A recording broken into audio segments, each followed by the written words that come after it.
Okay, so this phone launched at 39,999. It dropped to 33K, then dropped again to 30K, and now it's being sold at just 27,999. It's a crazy good phone for the price. If you haven't guessed it, I'm talking about the OnePlus 11R.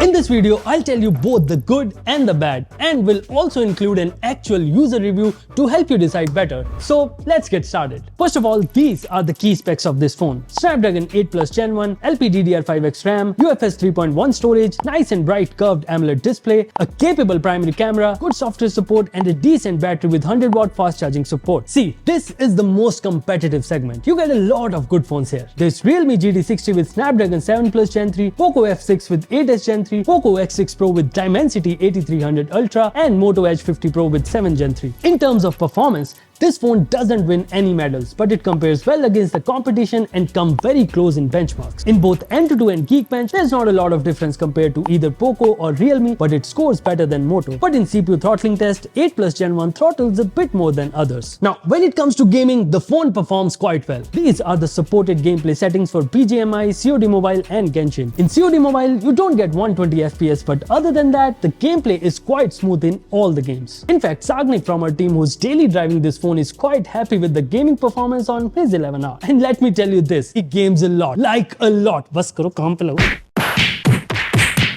Other than that, this phone doesn't heat up at all. It barely crosses 42 degrees, be it while gaming or running benchmarks, which is quite good, as phones this year, especially the 8s Gen 3 ones, are heating up a lot. Lastly, in day-to-day usage, this phone is quite smooth. None of the updates have brought any major bugs, so it's all good on that front too. Now that you know what to expect from the processor, let me take you through the design and display. The in-hand feel of this phone is quite good, although it's not the lightest, but it's still comfortable to hold. Now the good thing is that you get the alert slider, an IR blaster, a glass back with Gorilla Glass 5 protection, and the usual buttons and ports. And the bad thing is that you don't get any protection on the front and no IP rating as well. And if you're wondering, there's no micro SD slot as well. When it comes to the display, it's a curved 120Hz 1.5K AMOLED panel with a peak brightness of 1450 nits and HDR10 Plus support. On paper, there are no issues with it, but as a long-term user, there are two issues with it. First of all, the outdoor visibility is not the best, especially in these summers when the sun is harsh. And secondly, the display doesn't come with any protection, and finding a tempered glass for a curved panel, well, you tell me. You're always paranoid of breaking it or scratching it. Other than that, the in-display fingerprint scanner works quite well. The movie watching experience is also top-notch, as you get HDR support on both Prime and Netflix, and the stereo speakers are also quite good, even though they don't come with Dolby Atmos support. The haptics are also well implemented throughout the UI, and no problems there as well. Although we didn't do any drop test, but Sagnik dropped his phone 8 times. For the first 7 drops, the phone survived, but 8th time was the charm. All in all, the design is solid, but display lacks the punch. Now let's talk about the software experience. The phone is currently running on OxygenOS 14 based on Android 14 with 2 more years of software updates remaining. You get these 3 apps pre-installed, which might not be bloatware for some, but there are these ads in the global search. Other than that, the UI is pretty clean. You get useful features such as file dock, full-fledged link to Windows support, and private save. By the way, the phone is also set to get the latest animation engine, which hasn't come yet, but I've sideloaded in our 11R, and it's plenty smooth to use with some new visual changes and nice animations. See, if I have to pick a phone with good software experience and decent performance,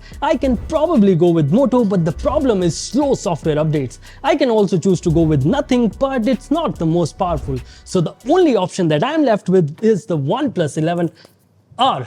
So the 11R comes on top, as it has the right balance between performance and a feature-rich software experience with minimal distractions. This is where this phone stands out, to be honest. Now, the cameras. Well, these are the camera specs of this phone. You get a 50-megapixel Sony IMX890 as the main camera, 8-megapixel ultra-wide camera, 2-megapixel macro, and 16-megapixel selfie shooter. The main camera takes good photos with natural colors, but you can't expect the same from the ultra-wide camera. Also, selfies come out processed even when you turn off the processing. The main sensor supports 4K 60, the videos come out sharp and stable, but the front camera is limited to 1080p 30 only. The main camera takes very good photos, but all the other sensors are just, how do I put it? Well, average. By the way, I'll leave a drive link with all the camera samples, so check it out, and while you're at it, please subscribe. For the battery, it's a decently sized 5000 mAh battery with 100-watt fast charging support. The phone has been consistently giving 7 hours of SOT, and the battery health had dropped to only 99% after 9 months of usage. Now, after the last software update, the battery life did drop, but it has been fixed now. So overall, the battery life is quite good. Lastly, in terms of connectivity, you won't face any issues as you get everything you need, and there's also NFC support.